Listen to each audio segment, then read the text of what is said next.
एक समय की बात है। एक छोटा सा गांव था और कड़ाके की ठंड पड़ रही थी। हवा इतनी तेज चल रही थी कि लोगों का घर से निकलना मुश्किल था। और उसके गांव में एक टूटी झोपड़ी थी जहां नेहा अपने माता पिता के साथ रहती थी। माँ का नाम चंपा और पिता का नाम मोहन था। मोहन जंगल से लकड़ियां काटता था और उन्हें घर घर जाकर बेचता था और उसे उसका घर खर्च चलता था। नेहा एक मेहनती और ईमानदार लड़की थी।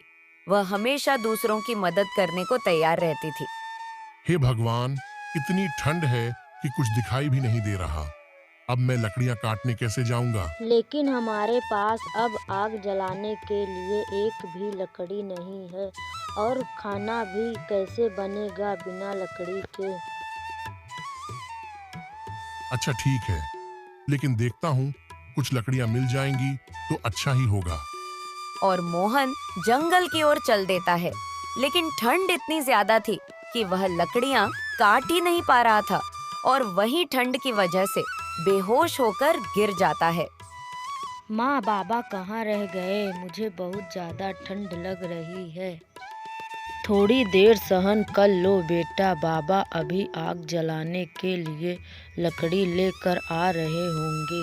तभी तेज हवा का झोंका आता है और झोपड़ी के बाहर कुछ लोग मोहन को पकड़कर खड़े हैं। अरे क्या हुआ इन्हें? और चंपा मोहन को जल्दी से लिटाकर एक फटा हुआ चादर ओढ़ा देती है।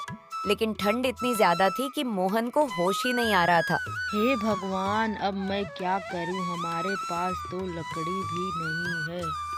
कोई बात नहीं माँ, मैं जंगल से लकड़ियाँ काट कर ले आती हूँ।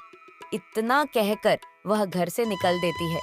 तभी उसे अंधेरे में एक बूढ़ी औरत दिखती है और वह ठंड से कांप रही थी। और नेहा उसके पास जाती है और कहती है कि अरे क्या हुआ दादी माँ, आप यहाँ क्यों बैठे हो इतनी ठंड में? अरे बेटी, मैं भी आग जलाने के लिए लकड़ी ही लेने जा रही थी। और नेहा ने जो थोड़ी बहुत भी लकड़ियां ली थी वह उसे बूढ़ी दादी को देखकर वहां से चल देती है। कुछ दूर आने पर वह अंधेरे में एक छोटी सी चमकती हुई वस्तु देखती है। अरे ये क्या है? इतनी रोशनी कर रहा है।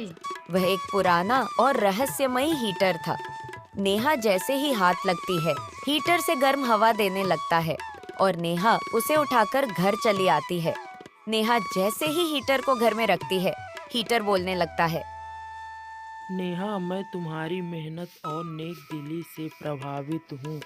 जब तक तुम अच्छे काम करती रहोगी, तुम्हें गर्माहट मैं देता रहूँगा।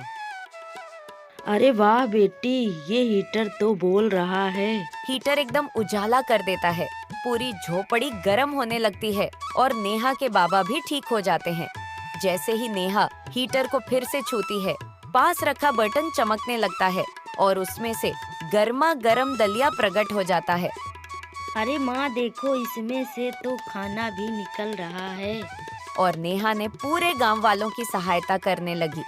वह सबके घर में जाकर दलिया देने लगी और थोड़ी देर के लिए सबके घरों में हीटर की हवा भी देने लगी, जिससे उनकी भी झोपड़ी गर्म हो जाए।